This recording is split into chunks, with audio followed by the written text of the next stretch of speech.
YCS action. We have made it down to the finals. We just saw the two world champs and John take down Joel White's Concerned Agents, and meanwhile off screen we had Back for Seconds take down the Kentucky boys, and now they're both here in the finals before we crown one of these teams as Team YCS champion. Now, Mike, I know you were kind of off on the sidelines. Are you excited about this as I am, man? I am so excited. We have two world champs and John going against the defending Team YCS champion, or at least two members of the team who are defending the title as Team YCS champion of Las Vegas. And they're all super skilled duelists, so I'm sure that we are going to see an incredible match.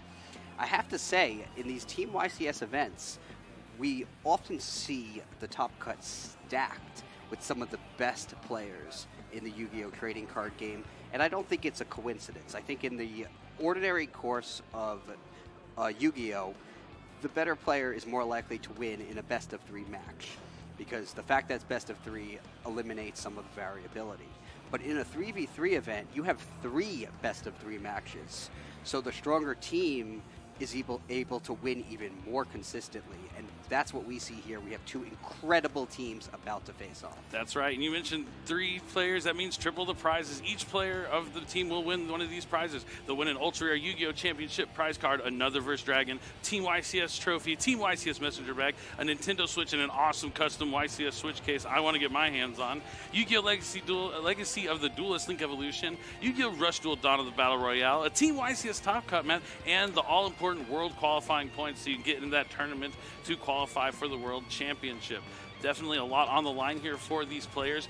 And, you know, all of them, pretty much everyone in this matchup, or at least a majority of them, have been in the finals before, so they know what the pressure is like, and they're probably prepared. But Ryan has actually been in the finals somewhat recently. I believe it might have been YCS Minnesota. It's been a while. I'm not sure which one it was, but he definitely got second place at a YCS not too long ago, so he's definitely hungry to get that championship, especially with it. Like, they've been friends. When I met Charlie and Ryan, it was at the World Championship in 2017. We were just like hanging out in an elevator together. They were just happy to be there doing their Dragon Duel thing, and they were just to see the friendship grow after all these years, because now it's been almost 6 years since then, and they're still friends and have each other's back here in the finals. I can't wait to see if they have what it takes, but it's not going to be easy. He's definitely hungry for the win, but is he as hungry as Team Back for Seconds? It's a tough call. I mean, defending your title in the city that you won last time you were here, that's pretty strong. Yeah, and they are just one match away from succeeding in defending that title. Yeah, they really are, and I can't wait to see which person's going to walk away with it. So we're going to we've featured the team 2 world champs in John a few times now, actually twice before. This will be the 3rd time. We've seen Charlie play, we've seen Ryan play, but they do have a 3rd teammate, and we're going to be watching them this time. We're going to be focusing on John's match, because, you know, they might need John just as much as John needs them. Who knows how many rounds that maybe Ryan had to lose or Charlie lost, and John held it down for them. So we're definitely going to get a chance to check it out, and it so happens that he's going to be taking on the Couch. So if you want to know, the Couch is quite the terrifying. He's kind of playing 3 games at once. It seems like his teammates are really reliant on the Couch to help him and guide him the way. I mean, he's such an incredible duelist and puts a lot of time into the game. So it's nice to see that he's getting, you know, the fruits of his effort. Yeah, he's undoubtedly one of the strongest Yu-Gi-Oh! Trading card game players that I know right now. One of the best in the game, has consistent results, and I know his teammates are relying on him as well, not just to win his matches, but to help them out throughout. That's right. So let's go ahead and meet our teams that are going to be competing here in the finals of YCS Las Vegas. It is finally here. It's the final championship round. So first up, we have Team Back for Seconds making their way to the stage. They were just here a couple rounds ago. They were nearly on the edge of defeat, but found a way to bounce back into it, and now they are back in the finals, hungry for a second win, as you mentioned, Mike.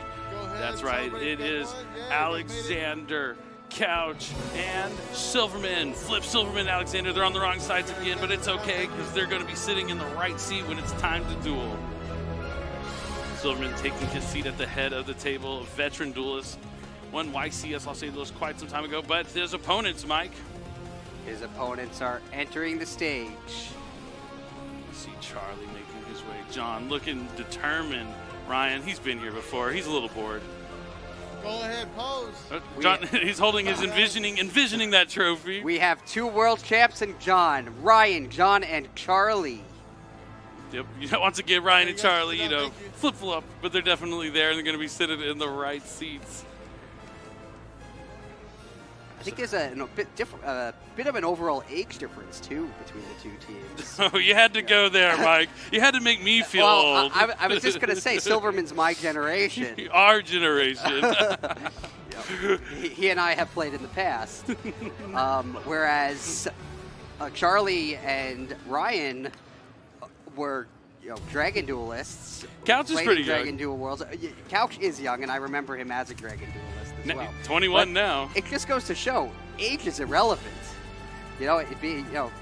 Even having played for more years is not necessarily an advantage. Even if you're actually as young as Couch is, if you understand the game at the deep level that he does, nothing can stop you. No one can stop you. And he is confidently going into this final round, ready to win. Yeah, as we actually have 4 former Dragon duelists. I mean, Couch, a former Dragon duelist musician, John, Ryan, Charlie, all former Dragon duelists. Silverman, as you mentioned, our age group. Dragon duels didn't exist when we were 12 years old. The game was just kind of getting started out when we were that young.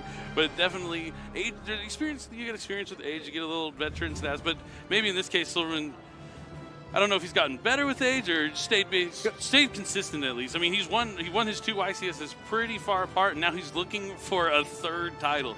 Still, Steven Silverman is looking to be a 3-time YCS champion. Yes, you heard it here first, folks. Definitely trying to make the city of Philadelphia proud. I can't wait to see who's going to win this matchup. So we're going to be looking at Couch and John. So on the team 2 world champs and John's side, they are going to have 2 branded Despia decks and a Labyrinth deck. No Kashtira in sight. But we have the complete opposite on the other side, don't we, Mike? That's right. We have 3 Kashtira decks on Team Back for Seconds. Yeah, they all decided to pilot what they felt was the strongest deck in this tournament that would lead them to the most amount of wins, and it definitely has paid off here.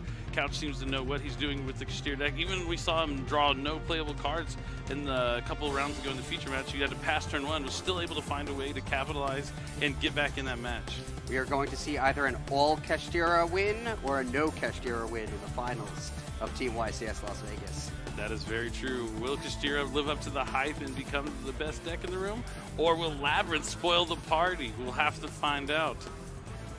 The dice have been rolled, though, for our feature match game. I couldn't see who was going first. I think maybe Couch won the roll. I saw a 9. I don't know if he rolled second or not. Definitely the die roll, huge. I'll tell you this. I've played Branded Despia against Kashtira a decent amount. It's not easy. It's definitely not one of your better matchups because Kashtira have a lot of tools that can work against you, but we'll have to see how it plays out here in game number 1 of the Team YCS Las Vegas Finals. It's time to duel. I already saw Nashblocks enjoy Spring in Couch's hand, so he's already off to a good start. Going to be able to have that for a Branded Fusion. But it does look like Couch is going first, which already gives him the advantage. Now, Pot of Prosperity, an insane card in Kashtira. You can banish so many extra deck monsters that you'll later be able to put under Ari's Heart to gain some bonus effects. Something like Infinite Track Goliath will be able to protect it from being destroyed by card effects since it is a machine monster. You can also throw things like Garura underneath it, so if your opponent does send your Ari's Heart to the graveyard somehow, you'll be able to draw a card. And Tis is another one you can put under as well. So Pot of Prosperity has a lot of extra value on top of just being able to dig through your deck to get to Unicorn. And since John isn't playing Kashtira, Dominic doesn't need to worry about the added vulnerability to Diablosis. You hear John calling out the tech cards he's seeing off this Prosperity Frenzy. He says, I see Lance, I see Infinite Permanence. Pressure Planet. Yep. Pressure Planet writes off, hits the field. He gets to search for any Kashtira monster and add it to his hand. Off to a great start. He's getting the Unicorn, as is typical. Special summons it and activates its effect. I think we'll probably see him get Kashtira Theosis, unless he has it already. You double check I don't troll in the finals.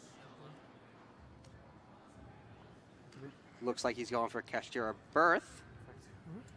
Yep. And he's using it to normal summon the Fenrir in his hand, then activating its effect to get a Kashtira Rise Heart. So Couch already off to a strong start here. Since he had the Fenrir, he didn't need the Kashtira Theosis, so it makes sense that he got the Birth. Oh. Yeah. Overlays for Shenga Ira. Special summons Riseheart from the hand. Riseheart is going to banish Kashtira Big Bang while banishing the top 3 cards of John's deck face down. Then if he does banish Big Bang, he'll be able to detach a material from Shangri-Ira and add it to the hand. And then if he chooses to, he gets special summon to the field. But it looks like he's going to go for preparations instead. Lock. So since a card was banished face down, he gets to start to lock a spell in trap card zone. And since the card was banished face down, he can destroy a card in the field, going to target his own Shangri-Ira to protect itself. So he gets to put the Fenrir into the graveyard. He is going for the back row to lock down rather than the main monster zones. This is not the first time we've seen that this weekend against a branded Despia deck. Now he's going to use the Kashtira Theosis to summon Kashtira Ogre. So now he's going to use a Riseheart to... So the Ogre's going to add the preparation. A Riseheart, there's the Garura that he banished off the Pot of Prosperity to put underneath the Riseheart. Very nice. And he gets to add the preparations back to his hand. We see some nice synergy there with Kashtira Theosis and the Arise Heart, since the Kashtira Theosis gets banished, since all cards that would go to the graveyard get banished by Arise Heart, and then Kashtira Theosis' effect activates when it's banished, allowing him to return a card to his hand. Yeah, that's why he banished that preparations. Really smart heads-up play from Couch. We saw him add Big Bang with the Ogre, so now he has preparations and Big Bang in hand, and now he's going to summon Kashtira Scareclaw to banish the Big Bang he just added to his hand so he can use the Big Bang's effect. This is full combo from Couch. So the Big Bang detaches the Unicorn as the hand and special summons, and then the mandatory trigger will put another material under a Riseheart. We're about to see another rank 7. There's the Diablosis. Birth brings back Fenrir, overlays for another Shangri-Ira. He's going to lock out the zones. This is devastating for John. So first, Diablosis will banish a card from the extra deck of Dominic's choosing face down. That will in turn allow him to lock 2 more zones, 1 for each Shangri-Ira. And then Dominic will be allowed to use Diablosis' second effect to banish cards from the top of John's deck face down, equal to the number of his banished cards, face down banished cards, triggering the Shangri-Ira's effect to lock the last 2 zones. This is definitely a strong combo against the branded Despia deck. Going to banish Rinbrum with the Diabolus. This is Chainlink 1 mandatory. Chainlink 2, lock this zone. Chainlink 3, lock this zone. Chainlink 4, banish from the top of your deck. And here goes all his spell and trap card zones. 4 more. Can branded Despia win without playing any spells or traps? If they have Seer Mode in their deck, maybe, but unlikely since you need your normal summon. But yeah, he's going to need some sort of monster to deal with at least one of the Shangri-Iras to unlock some of his zones back. Chainlink 2, Shangri-Ira lock. Chainlink Cherry lock. Yep. Yeah, this is where the decision comes where do you want to play cards in your hand that you can use on your opponent's turn. Something like Nibiru, the Primal Being, is impactful. Even an Infinite Permanence would help prevent this kind of field from happening, but if you don't have anything like that, he has to start his turn, no spell and trap card zones. I didn't get nibbed. Yeah, see, Kaz even said it. If you don't have Nib, you're losing your spell and trap card zones. But if you do have Nib, it's ridiculous. Like, it's really hard to come back from losing your whole board. Yeah. So, standby phase, Shangri-Ira's going to summon Fenrir from the deck. Dang. Oh, my alarm on my phone is going off. John can take a look at his hand. Anything purple or green in it, he can just ignore. And fortunately for him, it looks like there's quite a bit of it. Okay. You can just hold on to my phone for me. Couch doesn't need his phone. He's dueling. So he's going to normal summon a Luber. That's fine. I'm interested to see what he's going to get. I don't think there's anything relevant he can get, since any spell he takes, he can't activate. How are you looking, game 1 cancel? All right, me too. Silverman's probably going to lose. Yes. Goes for Brandon in red. Fenrir's effect just banishes the Luber face down. 2 chains. Chainlink 1. Chainlink 2. Lock. Here goes the monster lock. zones. That's now 7 zones he can't use. That's about to be 9, I think. Will you banish? And then I want to see them all. This was on my checklist to see all the zones get locked out. He's close. Or 9. 9. Yeah. I like that John's letting it happen, too. I want to see it happen. He could have conceded probably some time ago, but he's like, nah. Yeah, I play Gold Sark for whatever that's worth, Alex. Just let him know about the interesting text they're using. And then, Res, bang, bang. Bang, bang. 9 zones locked out. He has one monster zone, one extra monster zone remaining.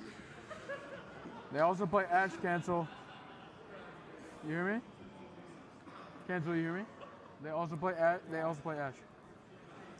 Yeah, so I would suggest maybe if you're going into a Team YCS, not playing the same decks as your teammates, because giving that information could be pretty key to the help the other teammates. Are you going to concede? I won game 1. I think that's game. I won game 1. One zone short of seeing them all go, but I'll take it. I'll take it. We almost saw all 10.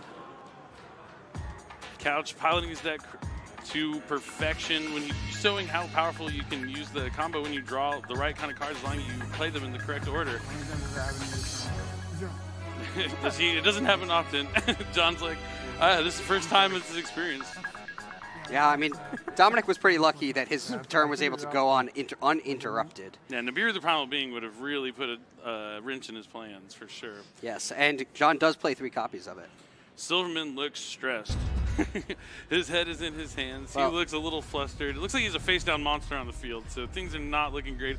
Meanwhile, Ryan is probably as cool as a cucumber. It's like night and day difference in body languages in these two duelists right now. Well, Silverman did say he looked like he was about to lose that game. He did also lose the last 2 rounds. But you're going to pour some salt in it. He can't even hear you right now, Mike. Well, he said. But fortunately for him, this is a Team YCS. True. So, his teammates were able to win their matches, and here he is in the finals. And if Silverman can win this match and one of his teammates loses, while the third one wins, they'll be champions. I mean, that's the beauty of the Team YCS. How you do individually is not necessarily the be-all, end-all.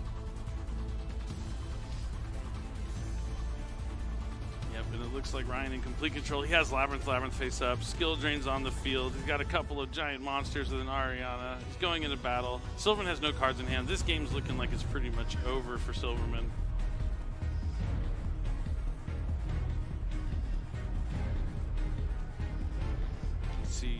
Looks like Big Welcome Labyrinth is going to summon Lady from the deck to the field.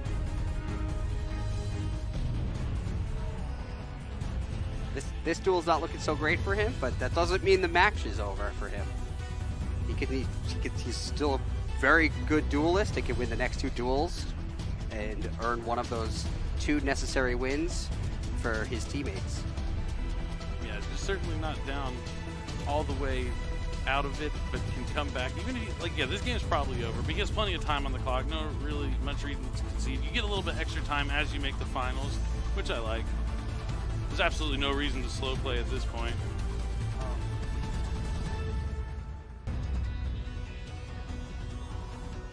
So do you think John will get the most credit or notoriety if 2 world champs and John win because he's the John from that team? He's the only named player in the team name. You're right. His name is in the team name. He is the captain, I'd have to assume. But, I mean, it's a team effort. You really have to all work together throughout the event. There's going to be rounds where you're going to win a lot of rounds in a row, and sometimes you're just not going to get it, and you're going to have to rely on your teammates. So it's definitely a whole group effort. You can't really give all the contributions to one player. Absolutely. Even if it does seem like Couch is helping out his teammates are definitely fully capable and decorated veteran duelists. We jest and joke a lot, but like I mentioned, Steven Silverman, a 2-time YCS champion, looking to be a 3rd one right now. Oh, yeah. He's an incredible player. He knows what he's doing. He knows his deck.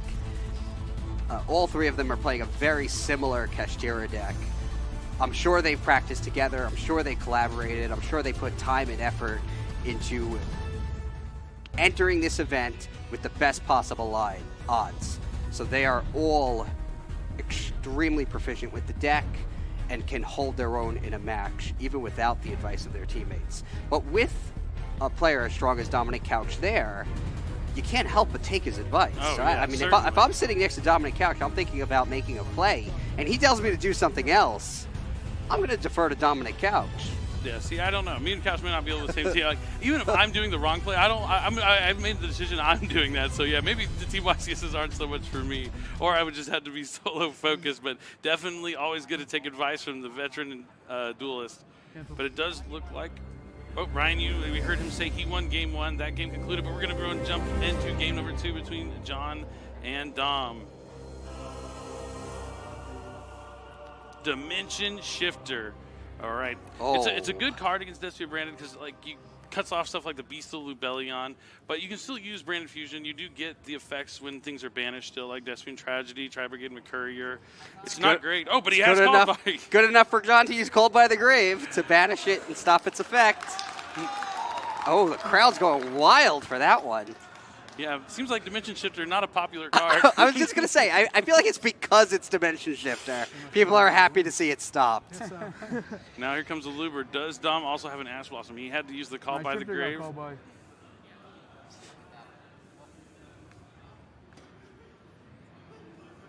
and it does look like Alexander did win game 1. So now if Alexander and Couch both win this game, they win the whole tournament.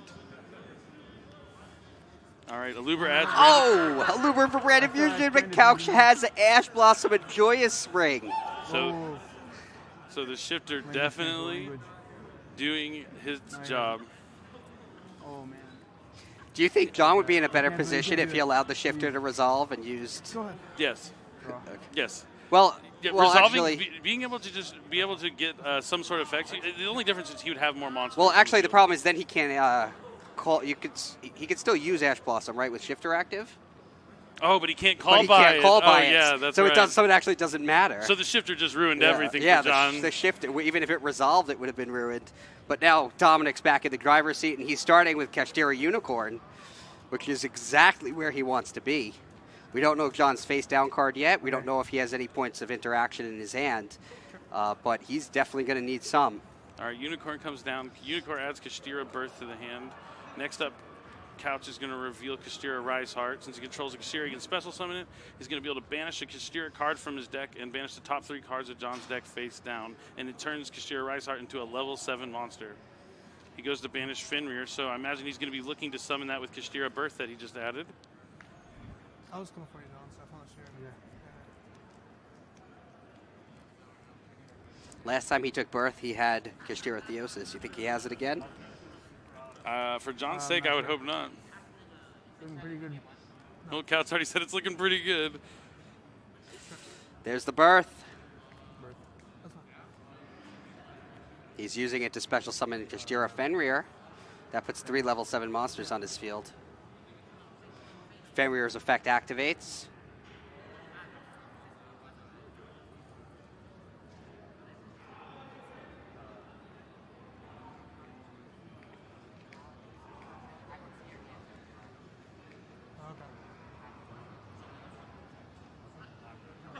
Adds Kashtira Ogre.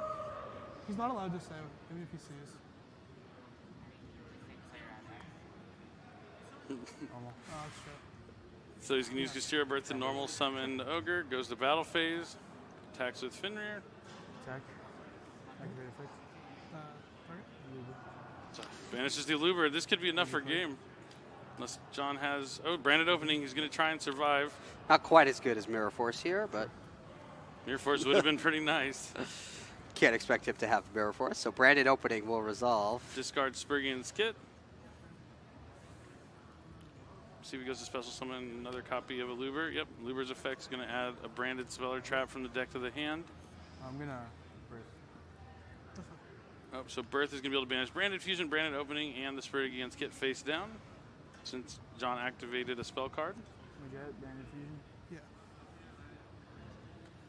So John does have another Branded Fusion for next turn. It looks like he probably will survive this one. Channeling 1 Unicorn, channeling 2 Ogre. Sure. It's top 5. Every deck. Ogre's an interesting card because he gets to look at the top 5. Banish 1 face down, but keep the rest there in the same order. So it's only particularly useful if the top card is the best of the 5 for your opponent to draw, and in this case it was. And he wants him to draw that Gimmick Puppet. The Gimmick Puppet is the next card that's coming up. This game is looking pretty over.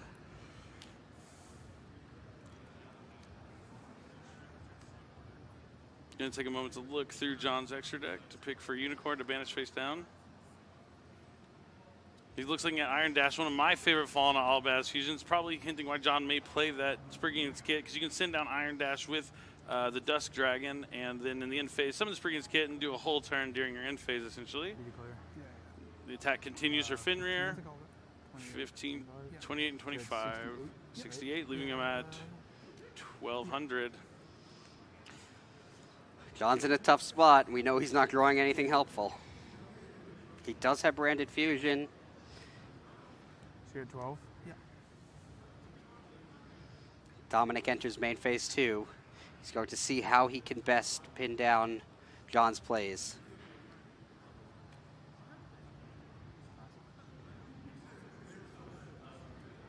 Doesn't look like Dominic actually needs to do much to seal this victory. Yeah.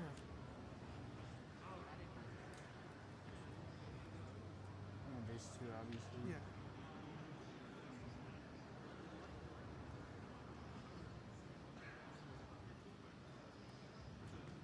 Oh, goes for the red eyes. Oh, wow. So since it's only at 1,200, there's only going to be so many cards you can activate. It works like a Masquerade the Blazing Dragon, sort of. Wow. I forget how much life points. 500, I think. It's either 500 or 600, but I think it's 500. But he has Nibiru. He has Nibiru. Oh, it's that not over was what yet. he needed. I have to slip in the 5, right? It doesn't. Okay, it's 500. Resolution. Oh, so it's not like Masquerade, so he's going to do it at the resolution. Nibiru is going to tribute all the monsters. This could be John's chance to jump back into this game. It's not over yet. Wow, that red eyes was the 5th monster.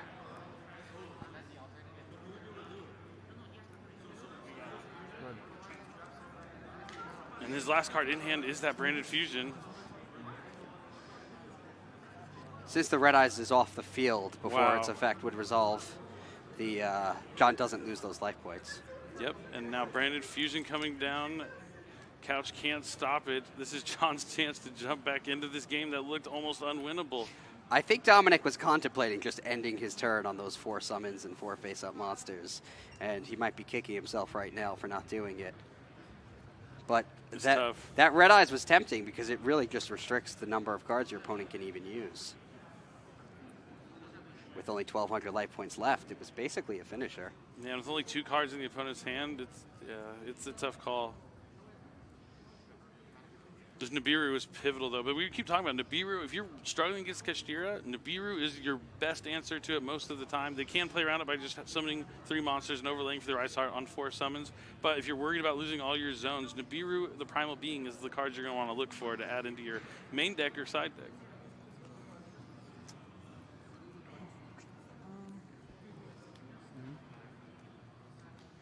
How you looking, Alex?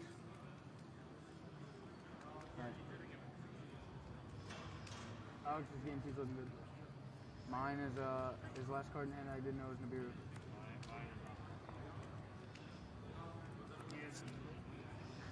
Sounds like Silverman is not having a good time, if I could hear him correctly. And now, yep, John is going to use Branded Fusion to send down Blazing Cartasia and Albaz to summon Albion.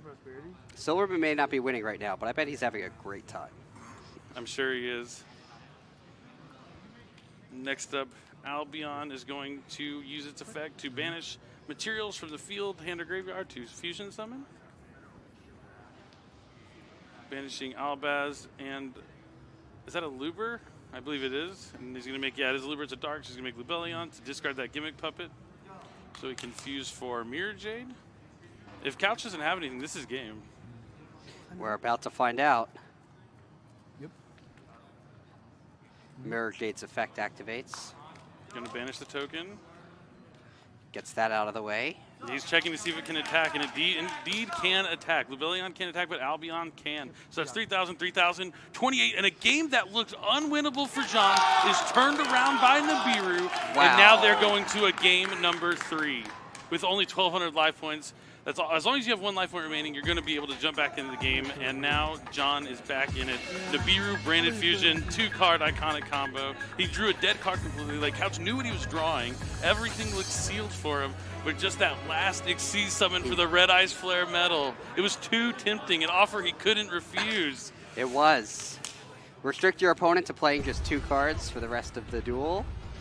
With only 1,200 life points left, that's all he would be able to afford. But And yeah, Branded, they Does it can't be do already- anything on 2 cards. Like, you need a Luber to get Branded Fusion, you need Branded Fusion to make a monster. Like, it seems so obvious, but Oh, man. That's Yu-Gi-Oh, though. You never know what's going to happen. Yeah, it just takes one card to turn it around.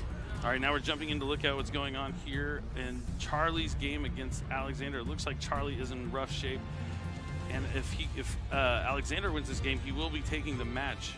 And that would put Team Back for Seconds only one win away from winning the whole thing.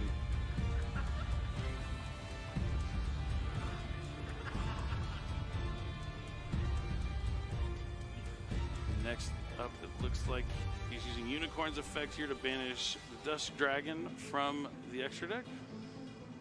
So we're joining this duel in progress, but it looks like there's only one face-down monster on the field, which is definitely not a position that he wants to be in.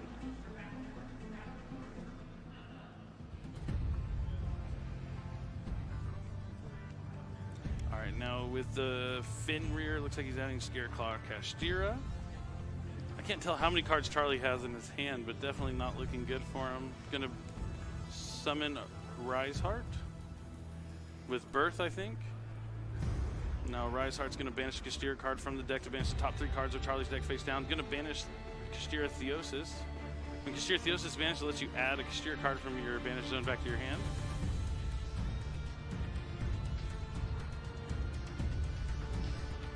All Charlie could do is sit there.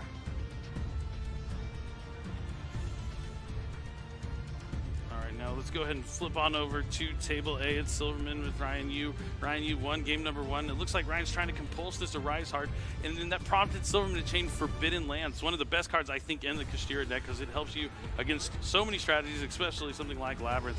With more cards banished, a Riseheart gains another Xyz material. And now Silverman's attacking for 3,000, it looks like.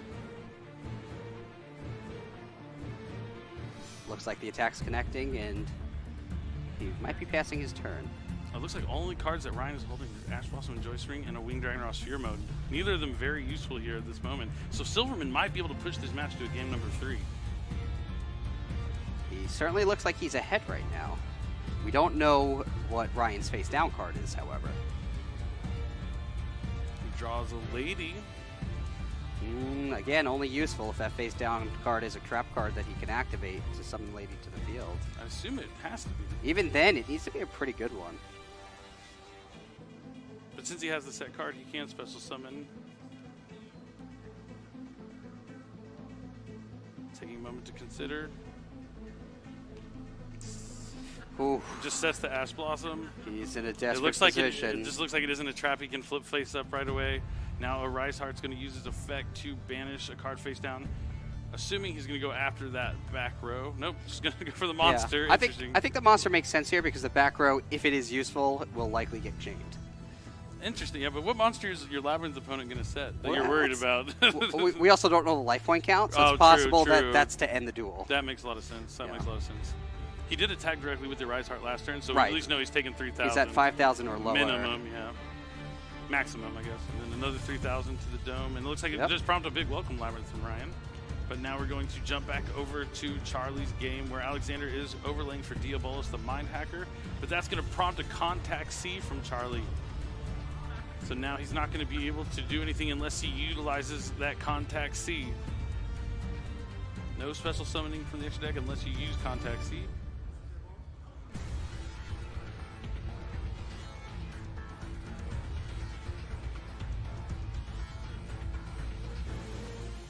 So it looks like the Diabolus effect is going to be activated. He's going to take a peek at Charlie's extra deck and banish one of those cards face down. Going to go for Rinbrum, the Striking Dragon.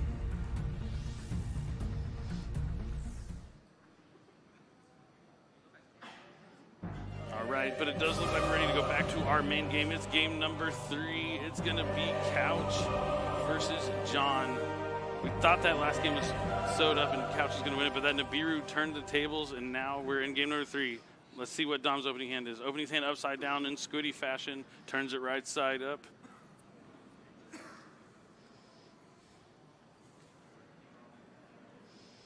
Once again, Dominic opens with the Unicorn.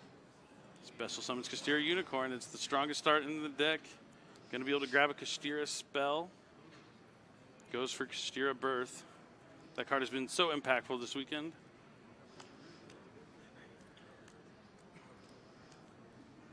He activates the Birth, allowing him to normal summon Fenrir without Tribute. He uses Fenrir's effect, but now gets ashed. And that'll trigger Unicorn's effect since he used a monster effect to banish from the extra deck. You think that's a better card to ash than the Unicorn itself?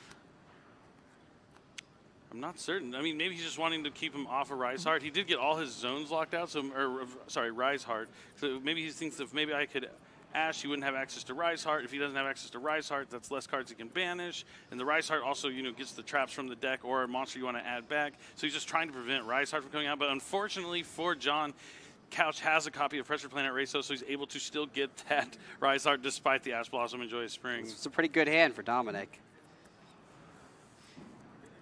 Yep, and here comes the Rise Heart after overlays for Shinga. He's going to be able to take the top 3 cards of John's deck, banish them face down. Let's see what he decides to banish. Let's go. All right. So one player has already won their match now for Team Back for Second. So if Couch wins this game, they are the Team YCS champions. Lock this zone and pop my guy. He's going for the back row once again. John is down to just 4 spell and trap card zones that he can use. Silverman did even out the series, though, against Ryan Yu. So he also has Silverman that has a chance to win and win it for the team as well. So even if Couch loses here, Silverman could still hold it down. That would be epic if it was up to Silverman to win it all for the team. That would be pretty awesome. But if just John and Ryan win one more duel, they'll take the match. Rise Heart channeling to Theosis. So Theosis is going to add back Sclera Claw, Kashtira. Rise Heart's going to attach to Theosis. Ogre's going to add a trap from the deck to the hand, a Kashtira trap specifically. That's going to be Big Bang. We saw this play in game number 1. It is a strong play for sure, because you get to banish that Big Bang from your hand to special summon the Scareclaw Kashtira he just added. And then Big Bang's going to activate. So will the Rise Heart mandatory. And I think, did he use the Pressure Planet to destroy Shinga? Either way, he's summoning back the Fenrir from the Big Bang. He's going to overlay with the Scareclaw Kashtira and the Rise Heart. I'm going to use Birth back on the Unicorn. He's going to overlay for another Shinga. He's going to overlay for Diabolus. He's going after all his spell and trap card zones yet again. 4 more zones are gone. We saw John with the Nibiru. Maybe he still has the Nibiru. He could wait to use Nibiru. He could because he still has the monster card zones. He ashed me. He wouldn't ash me. But Diablosis is going to get rid of 1 card from the extra deck face down, locking up 2 more zones with the Shingri-Eras. And then Diablosis' second effect will banish cards from the top of John's deck, locking up the last 2 zones with the Shingri-Eras. Yep.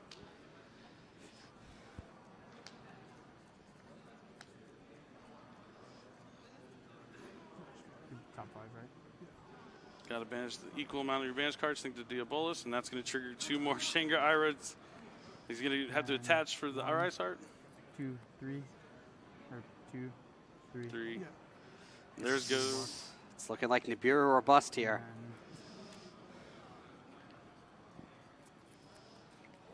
Oh, he did the Nibiru from his face down top of the deck. So there's 1 Nibiru John does not have.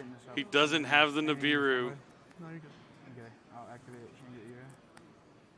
So if you're watching at home and you're worried about this, you might want to think about including monster effects from your hand that you can use during your opponent's turn. So maybe you can't wait for a Book of Eclipse. You might want to consider using Nibiru's Infinite Impermanence, something to stop your opponent, because you can Infinite Impermanence the Diabolus, and you're going to keep at least a couple of your extra monster zones.